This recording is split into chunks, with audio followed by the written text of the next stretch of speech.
Idealizado por Fabrício Couvero, Ariane Silva Jardim e Diogo Custódio, o projeto Bate-Papo Astronômico tem como objetivo difundir a astronomia para os mais variados públicos, através de uma linguagem simples e objetiva. Inscreva-se em nossas redes sociais, ative as notificações e compartilhe com seus amigos. Isso é muito importante para o nosso projeto.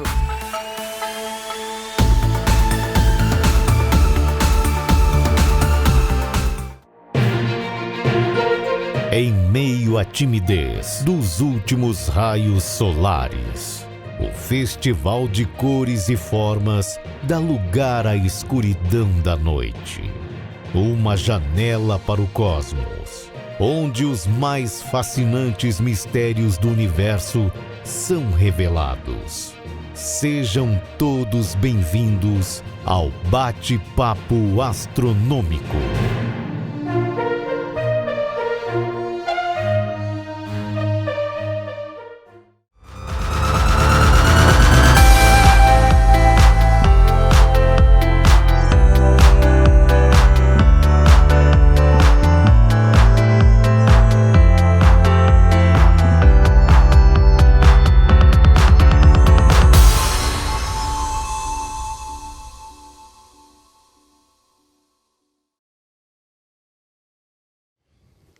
Daniel Fonseca Lavouras é diretor do Departamento de Promoção e Difusão da Ciência, Tecnologia e Inovação do MCTI.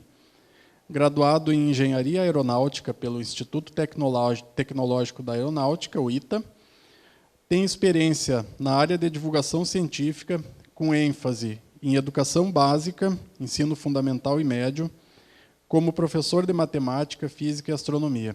Atua principalmente nos seguintes temas: educação, Olimpíadas do Conhecimento, edição de material didático, Blended Learning, Challenge-Based Learning e plataformas digitais. Criador, co-criador ou colaborador das seguintes Olimpíadas: astronomia, física, informática, biologia, geografia, medicina, economia, matemática, inteligência artificial e linguística. Então, com vocês, Daniel Lavouras. Obrigado, Fabrício. Uma honra, um privilégio estar aqui celebrando o talento desses estudantes. Eu vou falar um pouquinho aqui para justificar a nossa presença aqui do Ministério antes. Vocês estão medindo a radiação de fundo aqui também, radiação cósmica. Alguém sabe quanto é o valor da radiação cósmica prevista por George Gamow em 1948, Prêmio Nobel de 1978, descoberto por acaso por Arno Penzias, né? 2,7 Kelvin, radiação de fundo. Bom, aqui tem estudante, então, para o azar de vocês, eu sou professor. Tá? E tem uma galera aqui que já estudou, mas acho que eu estou tentando trazer algumas coisas diferentes aqui. Mas vamos lá. É isso aí? É esse aqui? Não? Ah, beleza. Bom, a gente está numa era de economia exponencial e tecnologias disruptivas, tá? Então, eu estou dando contexto aí. Então, a gente vai ter muita mudança aí nos próximos anos, internet das coisas, inteligência artificial, cidades 4.0, é tudo 4.0. Tá? Então, os empregos vão mudar, vai ser tudo robô, as profissões que a gente tem hoje não vai ter mais daqui a um tempo. Tá? Então, tem um monte de previsões desafiantes a isso, saem vários artigos, tem previsões cataclísmicas. Até 2030, o Brasil vai ter um gargalo de 1 milhão de profissões, por falta de qualificação. Beleza? Então, o Ministério da Ciência, Tecnologia e Inovações não tem que cuidar apenas do presente da ciência e da tecnologia. A gente tem que cuidar do futuro. Eu estou indo para trás? É isso aí? É, eu estou indo para trás. Que beleza. Bom, isso aí, não tem problema. Não tem problema. Beleza. Então, tem umas coisas aí de panorama, tá? Que é o panorama do futuro. Beleza? Então, foram criados um monte de coisas. Uma delas é o STEAM. Tá? Então, o ministro Pontes, quando chegou no Ministério, criou uma secretaria inteira dedicada à promoção da ciência. E aí ele me chamou, sou colega de turma dele, eu também queria ser astronauta, mas não consegui, só tem um astronauta no Brasil, é ele. Pelo menos cheguei perto, eu sentava do lado dele. Bom, então tem esse aí os objetivos sustentáveis, e dentro dessa área de STEAM tem um monte de coisas legais que o Ministério faz. No nosso departamento, por exemplo, está o programa Caça Asteroides, a Silvana não pôde estar aqui, tá? Mas ela trabalha lá no departamento, ela queria estar aqui. Então, esse aí que o pessoal descobrindo asteroides, que aqui tem, conversaram comigo, é no nosso departamento. A gente cuida dos museus de ciências, das feiras de ciências, e das Olimpíadas de Ciências, que é mais a minha praia, tá? Eu também queria ter feito Olimpíada de Ciências na minha época, mas não tinha Olimpíada para fazer. Então, eu sou um frustrado olímpico. Então, eu me vinguei. Quando eu me formei, eu saí criando Olimpíadas, beleza? A primeira que eu criei foi a Olimpíada de Astronomia, em 98, e aí eu não parei mais. Eu comecei a criar Olimpíadas de coisas e de assuntos que eu não sei, tipo biologia, porque eu estudei em escola técnica e eletrotécnica noturno. Eu não sei nada de mitocôndria. Mas não tem problema, você tem que tentar inventar as coisas. E quem se mete com a Olimpíada apanha pra caramba, como aqui é acerto e erro. Tá? As Olimpíadas no Brasil envolvem mais de 20 milhões de alunos por ano, e a gente tem a maior Olimpíada do mundo, a Olimpíada Brasileira de Matemática. Entretanto, nós aqui do Sul participamos muito pouco de Olimpíadas. Então, vem aqui dar uma mijada. Nós do Sul, porque o meu apelido é Bagual, então, evidentemente, eu sou daqui, então aqui eu posso dar um puxão de orelhas um pouco mais articulado. Quem aqui acha que está numa escola que participa de muita Olimpíada? Quantas Olimpíadas vocês participam? Tu participa? 8, 9. É.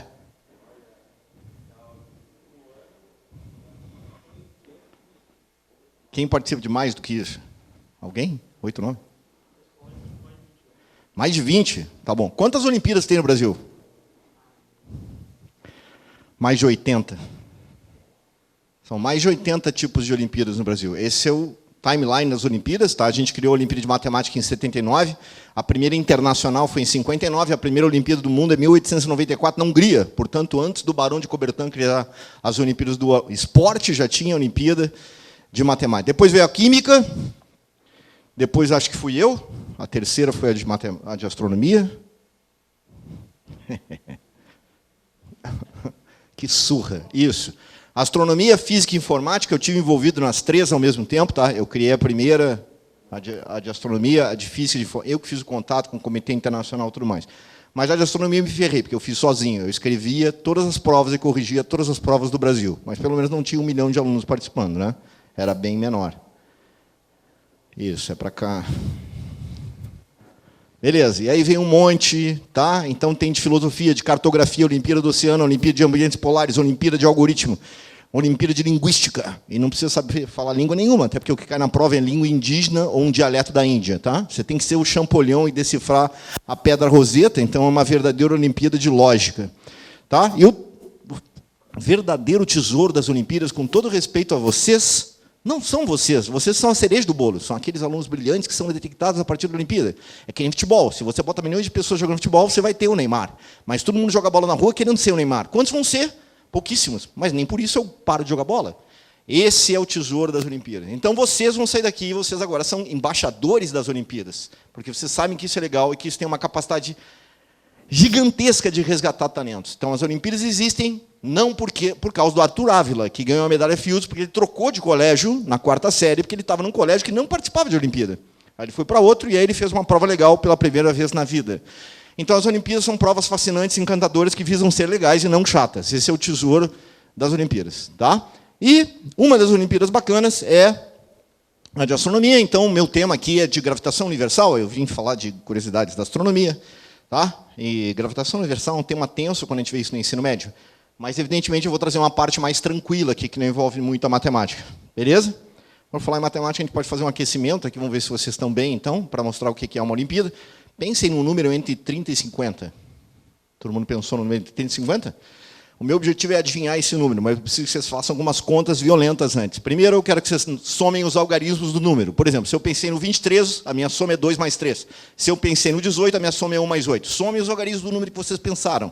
Vocês pensaram no número de 30 e 50, somem os algarismos, por favor.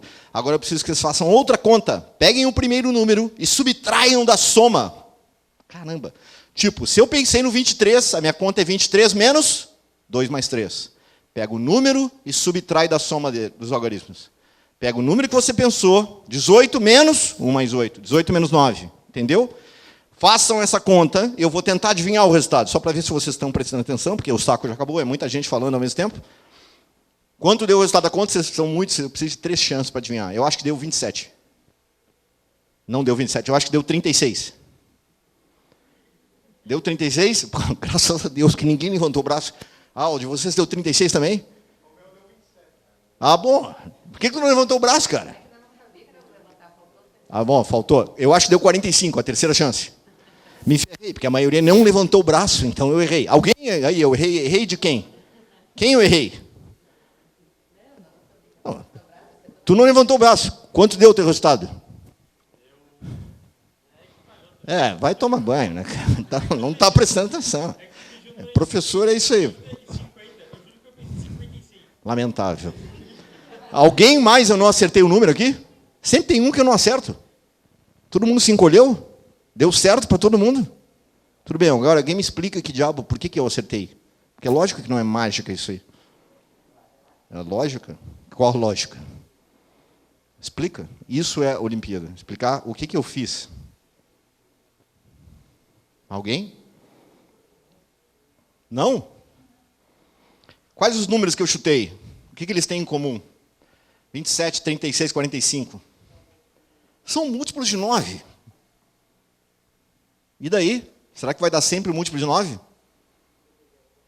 31 menos 4, 27. 32 menos 2, 3 mais 2, 5, 27. 33 menos 27. Está vendo?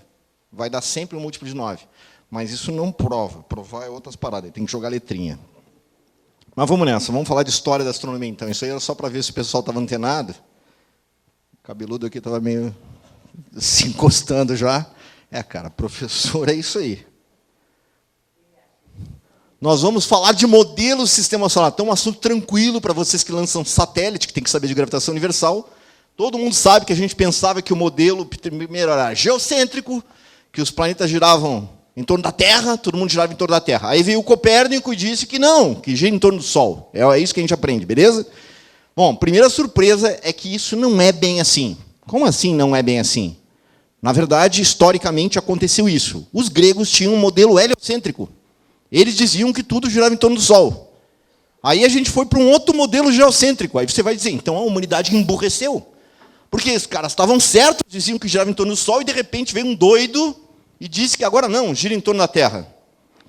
Acontece que isso foi uma evolução. Preste atenção. Na verdade, a gente foi do grego para o geocêntrico, porque o modelo geocêntrico era melhor que o heliocêntrico. Como assim melhor? Melhor para explicar o movimento dos astros. Tá? Esse é o movimento heliocêntrico lá do Aristarco de Samos. Esse cara meio violento, ele fez coisas pesadas. Aliás, nessa época, os caras faziam coisas pesadas. Né? Os caras calcularam o raio da Terra. Você sabe essa história aí, dá para ver, no 9º ano. Depois os caras calcularam a distância da Terra para a Lua, calcularam o tamanho da Lua, calcularam a distância da Terra para o Sol e o tamanho do Sol, tudo usando geometria de 9º ano fundamental. Certo? O professor de vocês deve ter mostrado essa parada aí para vocês. Isso foi usado vários anos depois, né? Inclusive a discussão lá do... mas a galera não sabia nem que a Terra era redonda. Sabia sim, quem não sabia era o povão. A galera sabia. Aquela parada do Colombo, botar o ovo em pé, não foi bem assim. Lá na Universidade de Salamanca, eles estavam discutindo o tamanho da Terra. E o Colombo estava errado. Ele queria chegar nas Índias dando a volta de caravela. Ele ia entrar pelo cano se ele não tivesse esbarrado na América. Ele não tinha provisão. Ele dizia que era mais rápido chegar na Índia, dando aquela volta toda, Oceano Atlântico, Oceano Pacífico, mais a América, que se fosse água. Certo? E o Cristóvão Colombo não era um pateta. Certo? O Cristóvão Colombo, na terceira viagem para as Américas, os índios arawaks lá se reuniram. Olha, esses caras de armadura aí, vamos fazer uma janta com eles, que a gente vai ficar que nem eles, não sei o quê. Ele sacou isso, e aí ia ter um eclipse de lua. Ele sabia que no eclipse de lua a lua ficava vermelha. Por que a lua fica vermelha no eclipse? Por causa do quê? Quais gases? O hélio aí do balão? Quem é que está falando aí? Quais gases? Defenda-se. Cara, aqui é o mundo do defenda-se. É acerto e erro. Vamos lá. Carbono. Por que a lua fica vermelha no eclipse? Por causa da refração da luz na atmosfera da Terra. E aí rola espalhamento das maiores frequências. É por isso que o céu é azul. Sim.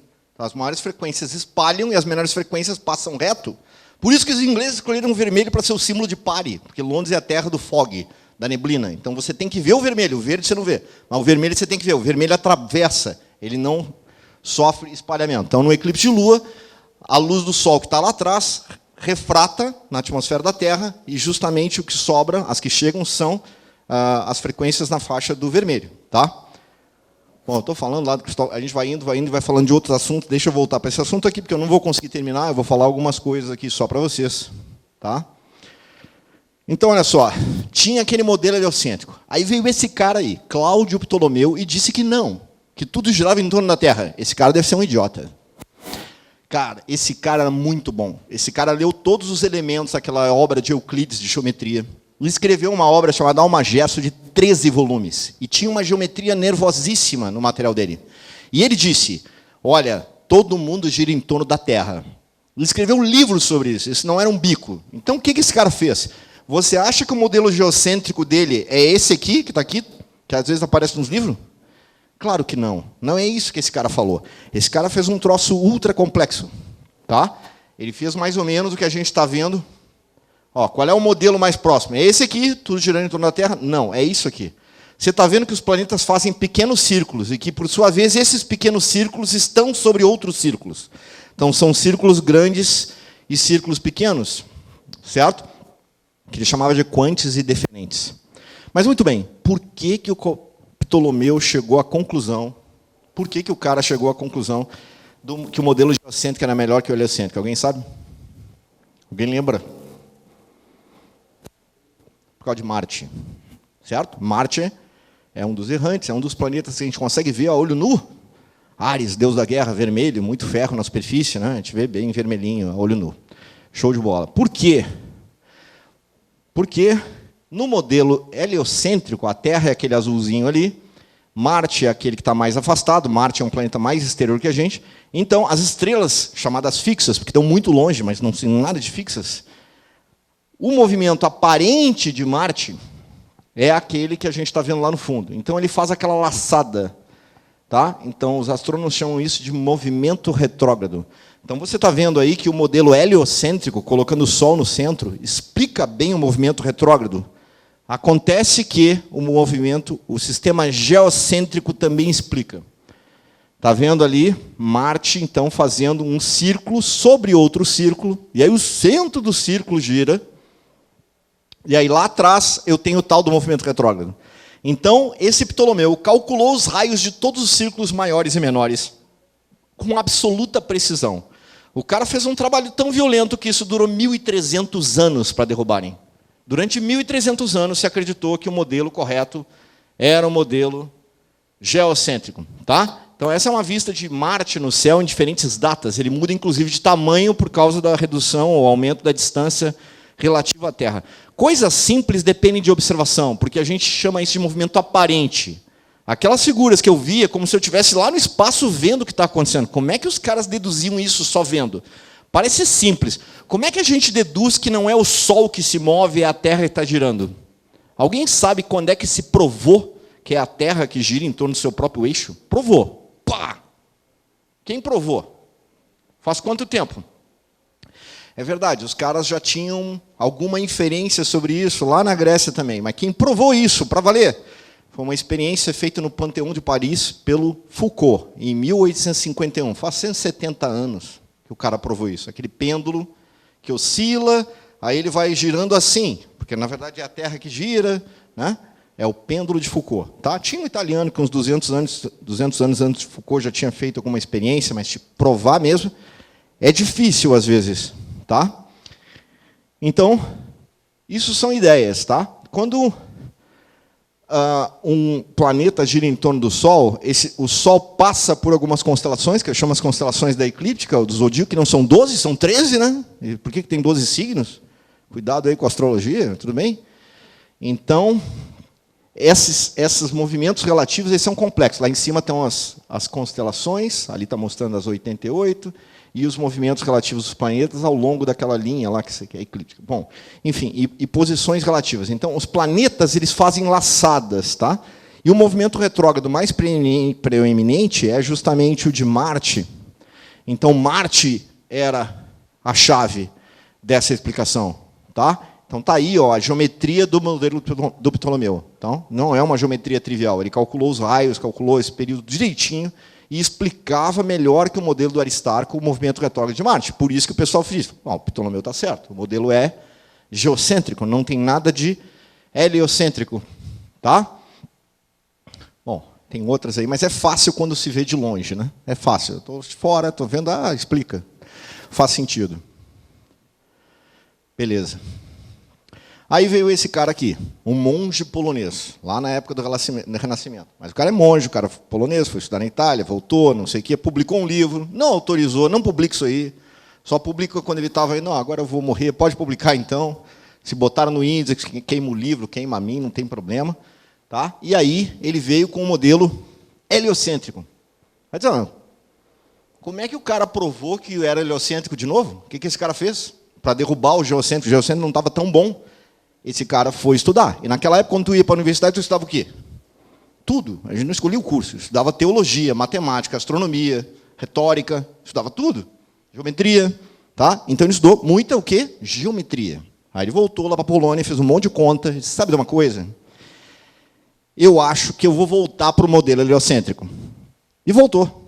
Mas, então, esse aqui é o modelo de Copérnico? Melhor que o modelo geocêntrico? Claro que não. Esse era o modelo de Aristarco. Se o Copérnico tivesse dito isso, a gente estava ferrado. Esse aqui os caras, não. Ptolomeu é melhor, cara. Explica melhor. Então, esse não é o modelo do Copérnico. Copérnico não falou simplesmente que os planetas estão tudo girando em torno do Sol. O Copérnico teve que fazer uma brincadeirinha. Tá? Ou seja, se o modelo de Ptolomeu era superior ao heliocêntrico, Copérnico teve que fazer mágica. Tá? A mágica que ele fez... Está ali o desenho, ali, Terra e Marte com movimentos acelerados, vocês conseguem ver, as órbitas são circulares, mas elas não são concêntricas, elas não têm o mesmo centro, e o Sol não está no centro de nenhuma delas. Ou seja, foi essa brincadeira que o Copérnico fez. Ele tirou o Sol do centro das órbitas. Isso é um prenúncio que, de repente, as órbitas não são perfeitamente circulares. Mas, no modelo de Copérnico, as órbitas ainda eram circulares. Beleza? Isso exigiu muita conta. E muito livro. Tá? E tem um livro interessante que chama-se O Livro que Ninguém Leu. Alguém já viu esse livro? Vende por aí. O livro que ninguém leu é sobre o livro do Copérnico. Porque naquela época tinha recém sido inventada lá o Gutenberg, a imprensa, e os caras, quando faziam uma edição de um livro, eram 80 livros. Quem é que ganhava o livro? O rei, o príncipe, o cientista, era meia dúzia. Né? Então esses livros iam passando de biblioteca real para biblioteca real. Alguns se perdiam, porque invadiam o castelo, queimavam tudo. Mas tem alguns perdidos pelo mundo, da primeira e segunda edição. Tem uns 50 livros. Então, o pessoal na Polônia, para comemorar o aniversário, aí, o 500 ou 450 anos do nascimento de Copérnico, foi em todas as bibliotecas do mundo. E como esses livros pertencem a bibliotecas importantes, nas bordas dos livros era comum terem anotações. Então, você imagina, você tem um livro que tem uma anotação de Galileu, 50 anos depois ele passa na mão do Herschel, depois ele passa na mão... Então, você tem muita história ali. Então, eles fizeram uma pesquisa e escreveram um livro que chama-se O Livro que Ninguém Leu, sobre o livro do Copérnico, tá? Que é um livro que tem muita geometria também. Quais são os erros do modelo heliocêntrico do Copérnico? Ele não está certo. Quais são os maiores erros do modelo de Copérnico? Um a gente acabou de falar, que as órbitas não são circulares. E o outro é que ele dizia que o Sol era o centro do universo. A discussão é quem era o centro do universo. Era o Sol e a Terra. Cara... O universo é muito maior do que o sistema solar. Só que a gente só começou a ter noção do que era o universo. Alguém sabe quando se começou a ter noção de universo? 1930, que se começou a descobrir que aquelas pequenas nebulosas lá, na verdade, podiam ser extragaláxias, extragalácticas, porque tudo que a gente vê, a Urinu está a 30 mil anos-luz, exceto 3 galáxias. Né?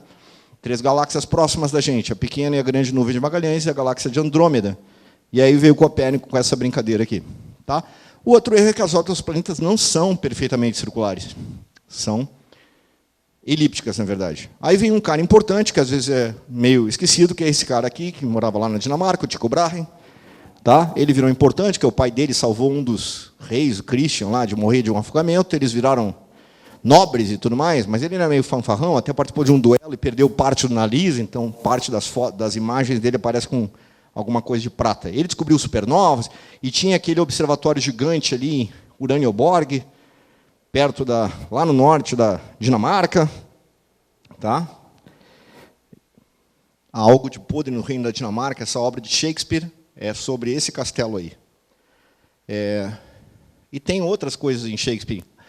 As luas de Urano, Ariel, Umbriel, Titânia, Oberon e Miranda, as principais luas são personagens, algumas, de Sonhos de uma Noite de Verão, que é outra obra do Shakespeare. Bom, o Tycho Brahe também elaborou um modelo de sistema solar. É um modelo meio doido, esse modelo ticoniano aqui. Ele é meio híbrido. Ele não é nem geocêntrico nem heliocêntrico. Tá? Então, esse cara é um astrônomo super importante. mas o principal fundamento dele é que era um mega, está aí o nariz de prata, ele era um mega observador, ele construía seus próprios aparelhos e media distâncias angulares. E para que eu quero isso? Porque como a posição dos planetas variam, ele conseguia medir com precisão a posição de Marte, muito precisão. Ele conseguiu ser 10 vezes mais preciso que as medidas anteriores. E com isso ele podia aferir mais ainda se aquelas contas lá do Ptolomeu, do Copérnico, estavam certas. Certo? E ele anotava, toda noite que não estava nublado, ele ia lá, anotava tudo isso, mas ele não sabia bem o que fazer com isso. Mas esse cara sabia. Esse cara era matemático, e ele era professor. E ser professor naquela época era quente. Por quê? Porque só dava aula para gente grande. Era filho de rei, igreja. Então o cara era professor de matemática. Beleza? E esse cara, ele não estava... O Tycho Brahe acabou sendo expulso lá da Dinamarca. O rei se cansou de bancar ele. Em alguns livros dizem que ele 10% do PIB da Dinamarca ia para o Tycho Brahe e as festas da sua própria corte. Então o cara se irritou, porque lá era comum a prática do mecenato, o cara vai passear. Ele foi parar em Praga, né? E aí o Kepler falou, pô, agora o Tycho Brahe está mais perto de mim. Eu estou meio fugido aqui, porque a minha mãe está sendo acusada de bruxaria. Sabe uma coisa? Eu vou para Praga também encontrar o Tycho Brahe. Tem até uma estátua lá sobre o encontro dos dois. E quando ele encontrou o Tycho Brahe, Tycho, é o seguinte, eu sei que tu tem um monte de dados de Marte, eu sei o que fazer com esses dados, me empresta esses dados que eu vou saber o que fazer. No início diz que o Tycho Brahe ficou meio com ciúme, mas depois, cara, pega essa papelada aí e vê o que tu vai fazer. E aí o Kepler começou a fazer um monte de conta para tentar provar que o Copérnico estava certo. Ele vai conseguir? Não vai, porque o Copérnico está errado. Então ele teve que acabar desistindo, tá? E descobriu que as órbitas, afinal, não eram circulares, eram elípticas, e anunciou as suas 3 famosas leis, né? As leis de Kepler. Ele descobriu, tentou provar que o Kepler estava certo, tentou provar, mas não conseguiu. E aí a primeira lei, a lei das órbitas, então, que os planetas fazem órbitas elípticas em torno do Sol, o Sol ocupando um dos focos da elipse. A gente pode generalizar, o Kepler disse isso para planetas e Sol, mas isso acontece em qualquer órbita, satélites em torno de planetas, galáxias em torno de galáxias, etc. Tá? Essa é a geometria da elipse, porque na terceira lei a gente vai usar a distância média. O que é a distância média? É o semi-eixo maior da elipse, é o A. Tá? A gente vê muito pouco isso no colégio, isso quase não cai em vestibulares. Bom, então, se a órbita elíptica é assim, mais ou menos a órbita de um planeta em torno do Sol, não porque o Sol está num dos focos, então tem periélio e afélio. E, na verdade, isso também está meio errado, né? Então, tem um ponto mais próximo do Sol, que é o periélio, outro é a afélio, mas isso está exagerado por causa da excentricidade. Bom, como a órbita, quando a órbita é em torno da Terra, eu não chamo de hélio, né? Não é periélio, eu chamo de apogeu e perigeu. E se for um outro astro qualquer, eu chamo de apoastro e periastro. Tá? As órbitas podem ser abertas também, elas não precisam ser fechadas, que são órbitas elípticas e circulares. O círculo é um tipo de elipse. Podem ser parabólicas ou hiperbólicas. A maior parte dos cometas tem órbitas abertas. Tá? As leis de Kepler são para as órbitas fechadas. Mas, enfim, eu falei que era um exagero. Qual desses desenhos é mais perto da órbita da Terra em torno do Sol? A órbita é uma elipse? Sim, mas é uma elipse de baixíssima excentricidade. Então, a órbita da Terra é muito mais perto daquele desenho da esquerda. É o desenho da esquerda, na verdade, em escala. Ou seja, é uma elipse ridícula, difícil de perceber.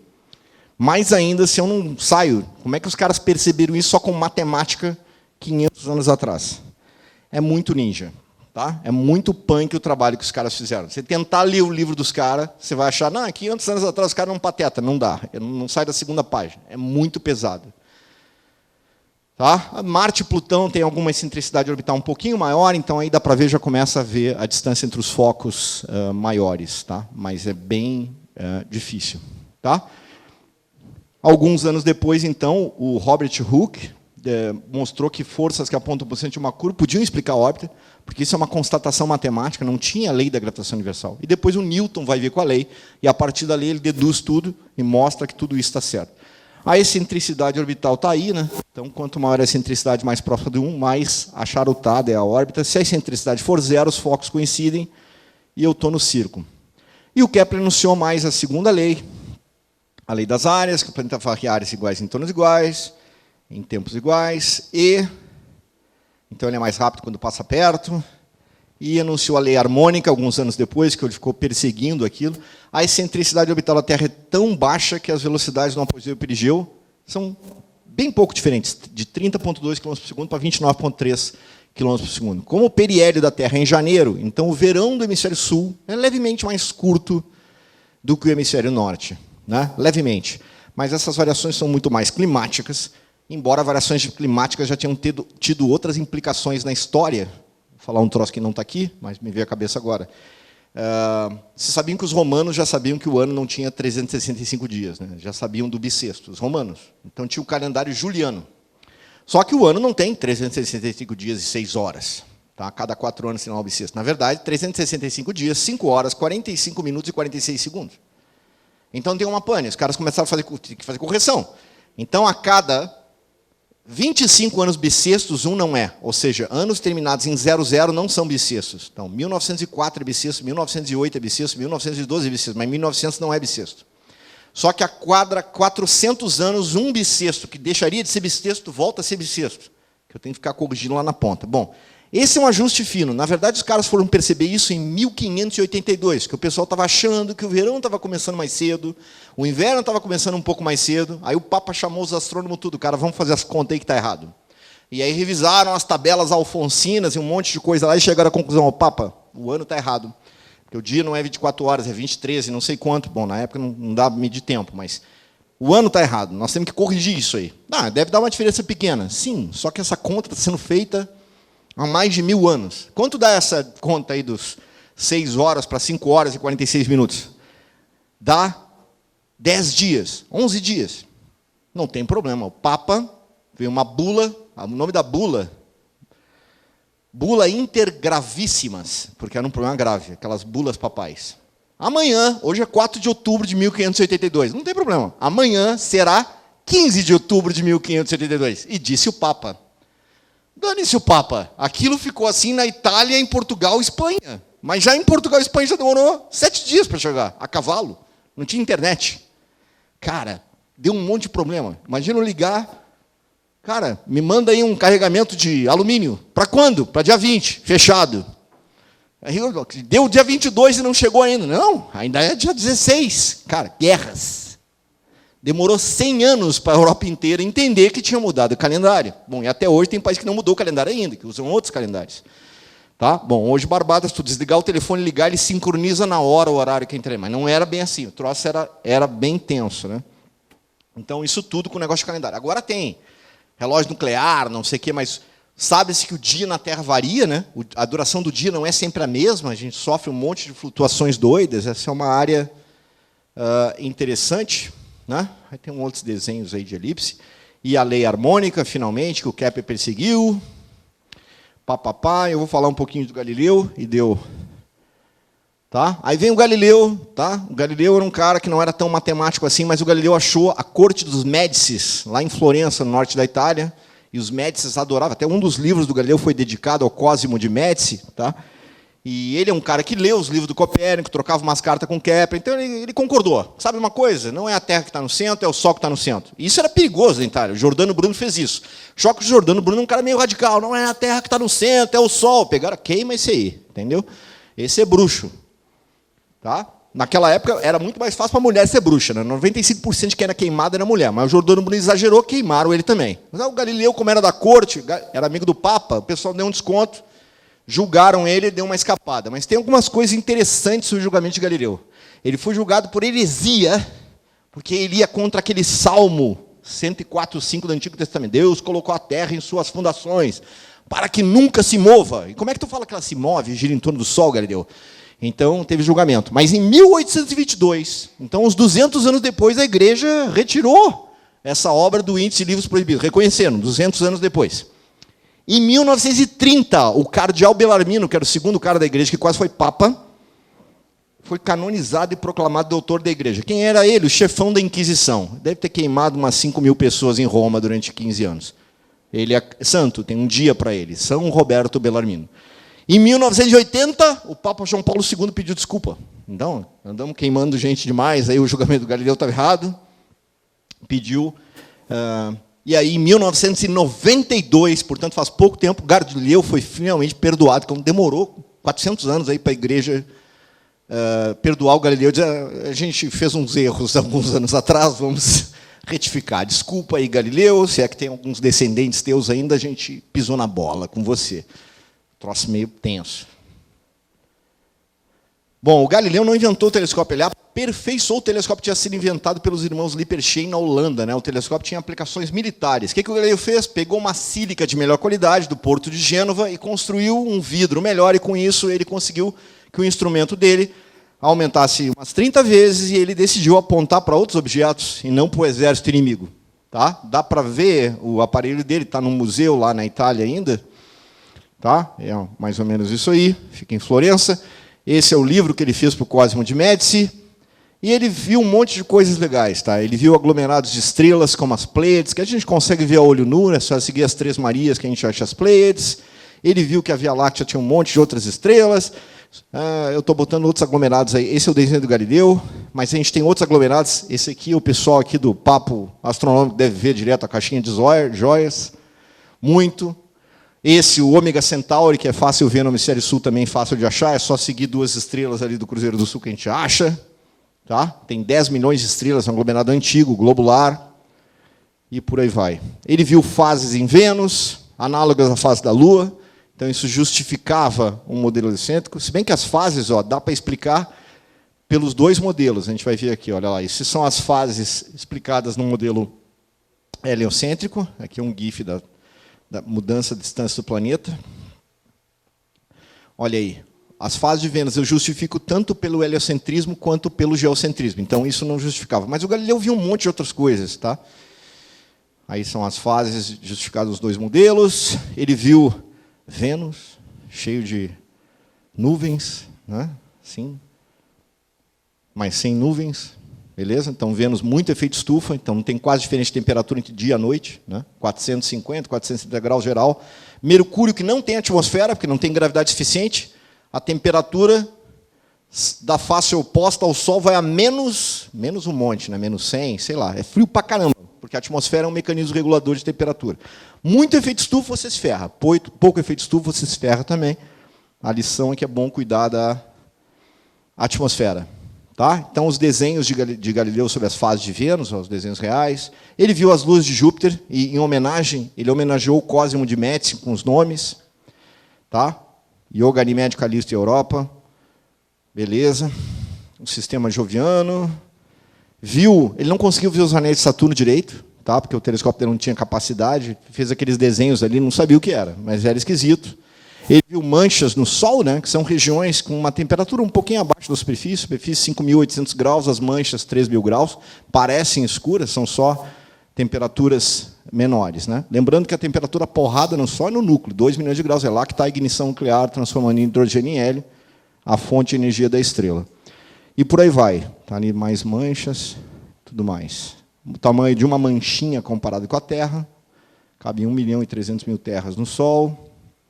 Observou a Lua e viu na Lua estruturas análogas a que tinha na Terra, supostas montanhas, mares, até hoje, por questões históricas, a gente chama de mar. Então, resumindo, Galileu, com o telescópio, chegou à conclusão que, sabe de uma coisa, cara, eu concordo, nós não somos um mundo único, a Terra, tá? E o Copérnico deve estar certo, então acho que o troço gira em torno do Sol e não da Terra. Então, é um pouquinho de história, eu acelerei aí, desculpem, tá? Mas o resumo da ópera é o seguinte, continuem participando das Olimpíadas, tá?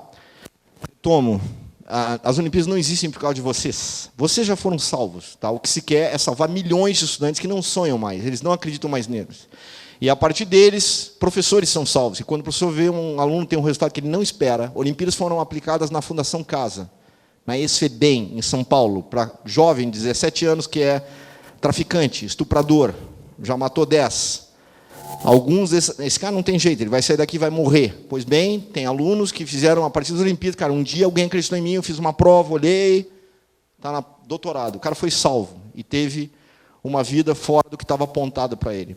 Olimpíadas são aplicadas nos ambientes mais hostis. Tem uma cidade de 6.500 habitantes no interior do Piauí, chamada Cocal dos Alves. Há 18 anos atrás, um professor acreditou que poderia fazer a Olimpíada de Matemática. Um aluno obteve uma bolsa de estudos, na época, numa parceria com o Instituto TIM, começou a ganhar R$100 por mês. Essa cidade está entre os 50 piores IDHs, Índice de Desenvolvimento Humano, do país. O Brasil tem 5.700 municípios. 94,9% da cidade depende do Auxílio Brasil, o Bolsa Família. Ganha R$300 por mês. Esse aluno chegou em casa, mãe, pai, eu vou ganhar R$100 por mês porque eu fui bem numa prova de matemática. Filho, hoje você não vai pegar na enxada com a gente, você vai continuar estudando matemática. Isso revolucionou a cidade. Transformou. 18 anos depois, essa cidade tem médicos. Todos os médicos são ex-alunos de Olimpíadas. Essa cidade tem IDEB acima da capital do estado, que é Teresina. Tem IDEB acima da média nacional. Puxa, mas Teresina está no infinito. Se eu botar a melhor escola do Rio Grande do Sul em Teresina, ela seria a 8ª. Tem 7 escolas em Teresina melhores do que a melhor escola do Rio Grande do Sul no ranking do Enem. Teresina, a partir de Olimpíadas e Fortaleza, jogam alunos para as melhores universidades do mundo. O pessoal de Erechim está aqui ainda, tinha uma equipe de Erechim. Acho que eles já foram, que vocês são longe. Estão aí? Estão lá fora? Tá, beleza. Que eu ia perguntar se eles conhecem o Felipe Hoffman, que é o último aluno do Rio Grande do Sul que foi estudar no MIT. A gente ajudou com o application dele. E no application você tem que vender que você é bom aluno, mas que também você muda a realidade. Sabe o que ele botou no application dele, a gente escreveu? Ele obrigou a diretora da escola dele de Erechim, senta agora no computador. Não, senta aí agora. Entra no site e inscreve a escola para fazer a Olimpíada. Ele obrigou a diretora da escola a se inscrever na Olimpíadas para que ele pudesse participar. E aí ele começou a participar de um monte de Olimpíada e vendeu isso, e o MIT chamou ele. Está formado já. Tá? A gente botou isso no application dele. Então, são lições que a gente pode tirar daí. Tá? Então, ou seja, um ministério que cuida da ciência e tecnologia tem que começar esse trabalho na base. A base são vocês. E a gente não consegue fazer nada, porque o ministério parece gigantesco, mas a gente depende dos heróis da divulgação científica. A gente depende do Fabrício e do resto do time que eu conheci aqui. A gente depende do Rafael e do resto do time da Ubsat, de um monte de gente que faz esse trabalho dioturnamente, sem saber por que faz. E a gente depende de vocês, que vêm aqui, num projeto lindo como esse, saindo daqui cheios de energia. Façam o mínimo, divulguem isso. Mas não divulga isso para o seu colega que já é um bom aluno. Tenta divulgar isso para aquele cara que não acredita nele, porque ele pode ser salvo, sim. Existe talento em todas as salas de aula, de todas as escolas do Brasil. Você não vai me convencer. Eu trabalho há 25, eu já vi tudo o que você quiser. Eu já fui buscar aluno dentro da casa de palafita, que trabalha no sinal de trânsito. E o cara está com doutorado em buraco negro por Stanford hoje. Eu já vi isso acontecer, eu sei que isso é possível. Essa revolução pode ser feita. A gente aqui tem um patamar econômico muito superior a essas escolas que eu citei. Oeiras, joga no Google, no Piauí, Finlândia brasileira, índices educacionais na Lua. Por que aqui a gente não consegue na região sul? A gente lançou um programa agora, Cidade Olímpica, Santa Maria está inscrita, graças ao Fabrício e mais um time de pessoas que colaboraram, então em breve a gente deve retornar aqui para lançar isso. E estamos tentando que outras escolas se inscrevam. Tá, então, o meu humilde pedido a vocês é que voltem com energia. Isso aqui é uma competição, vocês querem ganhar, lançar e tudo mais. Isso é muito pouco perto do ganho que vocês vão ter daqui a 10, 15 anos por passarem por essa experiência desafiadora. Mas ajudem a transformar.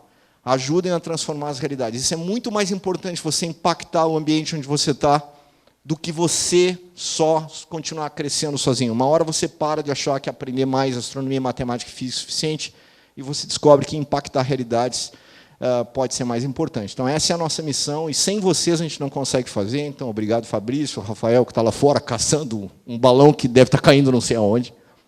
São vocês que fazem a diferença, e agradeço o convite de estar aqui. Valeu.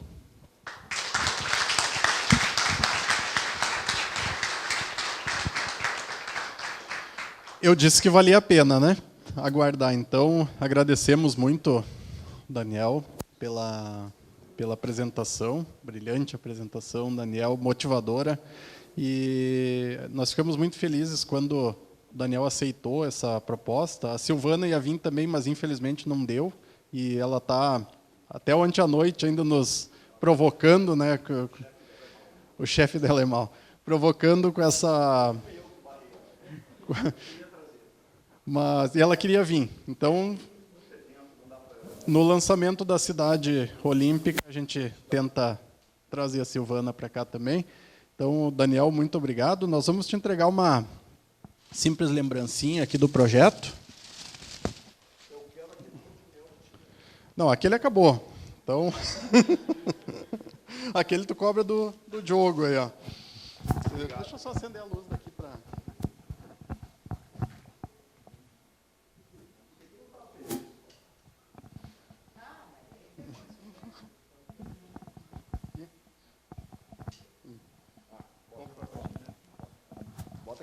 lá, que legal.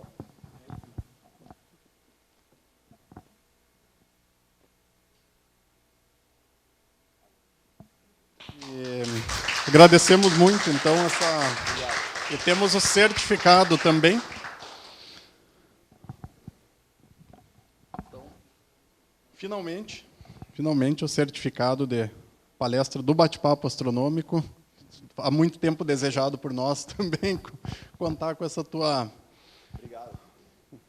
Viva o Bate-Papo Astronômico. E a ideia, assim, Daniel, a gente agradece não só a tua pessoa, né, mas também todo o apoio que a gente teve na época do ministro, do Marcos Pontes também.